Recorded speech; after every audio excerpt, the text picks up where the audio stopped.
Talk to me about masking. What do you see? Because it's so often these individuals are diagnosed late, and I know girls are more commonly a masker. Talk to our audience about how they mask and why it's difficult to make that diagnosis. Talk to us about masking. So, masking is what Black people used to call code switching, but it's masking. So, you are presenting yourself as this put together neurotypical family where your kid is not acting out or biting or having these meltdowns. You know your kid is going to melt down. You know your kid is going to melt down because he has autism. He gets overwhelmed and he doesn't know what to do with these things because his nervous system is dysregulated and he doesn't know how to regulate it yet. So what you do is instead of being okay and saying, okay, this is just how life is going to be, you sit in the house, you don't go out. If you do go out, you make it for short 30-minute periods. So feel like you're all put together. You're just hiding everything. Your only safe space is probably your house. You're going out and you're presenting this face that is not you. You're not being authentic you. And it's exhausting. You go to work. You go to work, you mask. You can't be your authentic self at work because if you did, you'd probably get fired. Same thing with people with autism.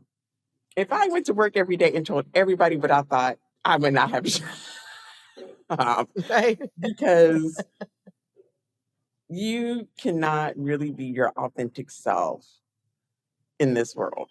We tell our kids that all the time. You can be your authentic self. They figured that out in middle school. And that's why they have a chip on their shoulder with their therapist and they give them the side eye. Talking about, because they're on TikTok. They are not stupid. They're looking at their therapist going, be my authentic self. They already know they have to mask because they have to go into school every day. The dude is going to say something, or the girl's going to say something about their weird clothing.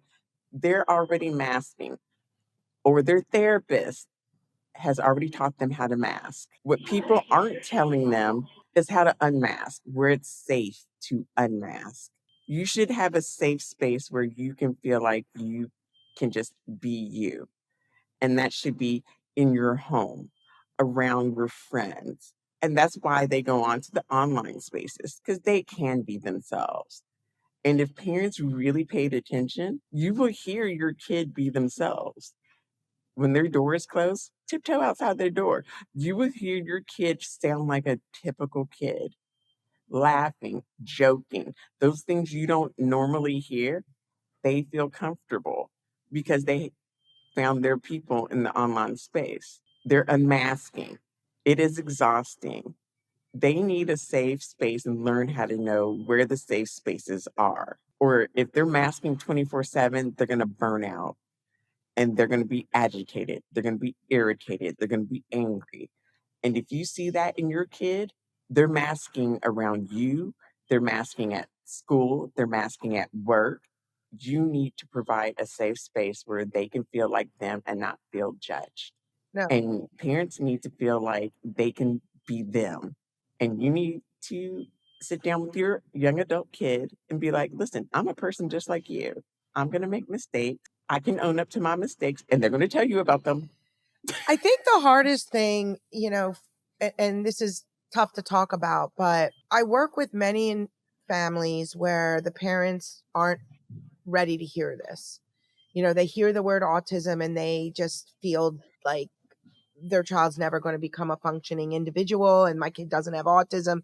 And I want to talk about all the benefit, like autism could be a gift.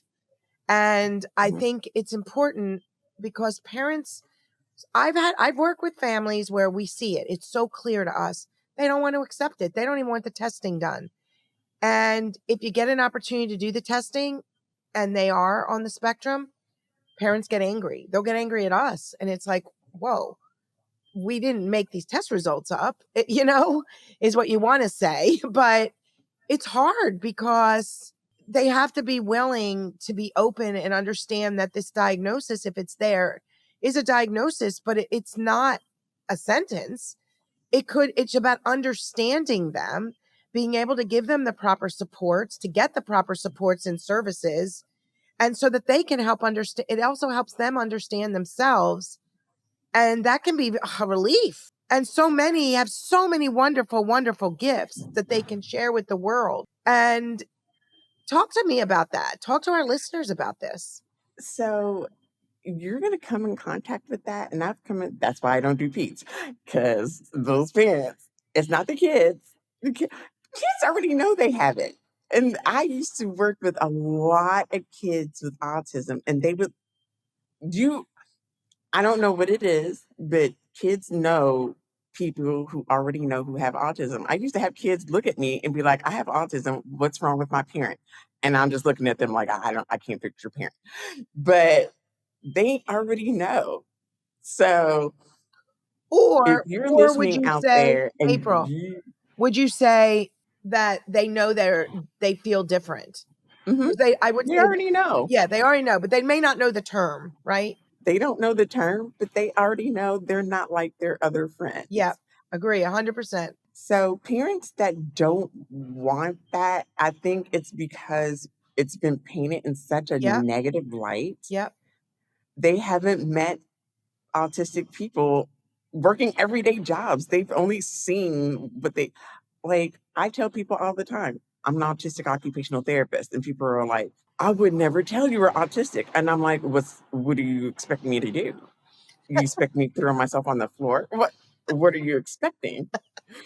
People haven't seen those people in those roles. And listen, there are a kabillion doctors out there that are autistic and probably undiagnosed.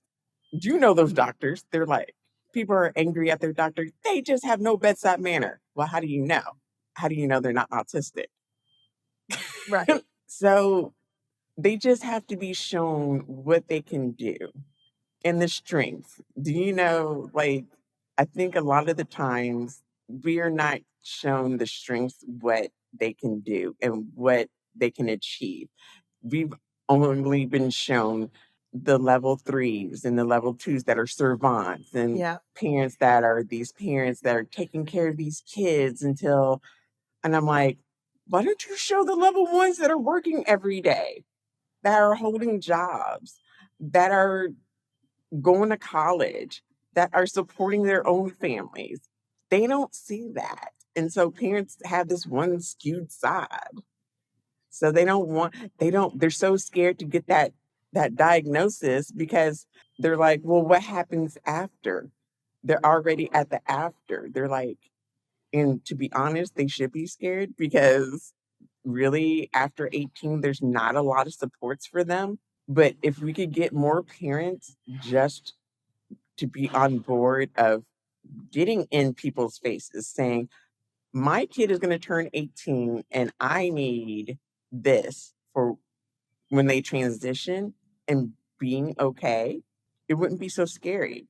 But the scary part is the unknown, and people are always scared of the unknown. yeah, no, for sure. And when they're leaving high school, if they're going to college, hopefully, to get further educated, getting the services in college are going to be important and really helping these individuals navigate college through the clubs of interest, through working on these conversation starters and expanders, as I call them. We teach them things such as, how are you? Good.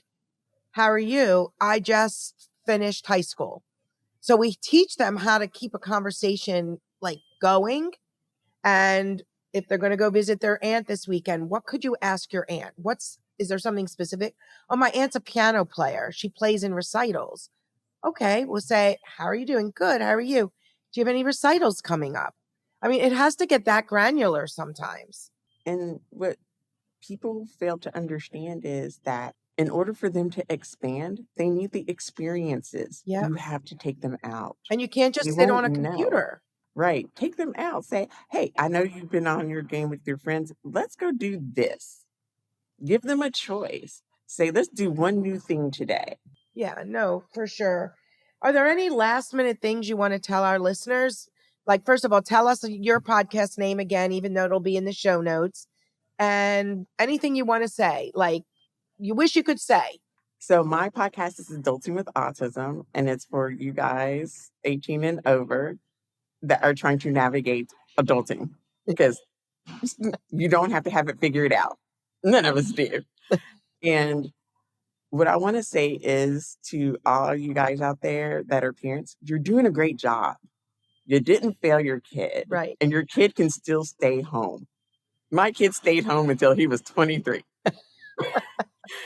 I stayed home until I was 25, Well, when 26. you stay home, I just want our listeners to understand you mean live at home, but they Mhm. still need social experiences and Yes, they still exposures. need social experience. Yeah. My kid failed out of college twice before he got a job at Kroger, kept his job 2 years, and then said he did experiences. He's traveled to different cities. And then he said, I don't want to work at Kroger for the rest of my life. I really do want to do video game design. And I said, okay, well, you know what you got to do. And he said, I want to go to Marshall. He's in his first semester of Marshall. Is he tearing out his hair? Absolutely. He's like every other college student. What did he achieve today or yesterday? He learned to ride the bus for the first time to Walmart at Marshall University with two friends. So it can be done. It just doesn't have to be on somebody else's timeline. It's got to be on their timeline. So, is your son motivated to do these new experiences, or is this something you have to really help him navigate still? Now I don't have to help him navigate anything. It's about really when he was 17, 18, he depended on me a lot more. But as he grew older and got more mature and experienced in other things, now that he's 23 and has figured out, I don't want to live with mom. This is not cool. He's out on his own.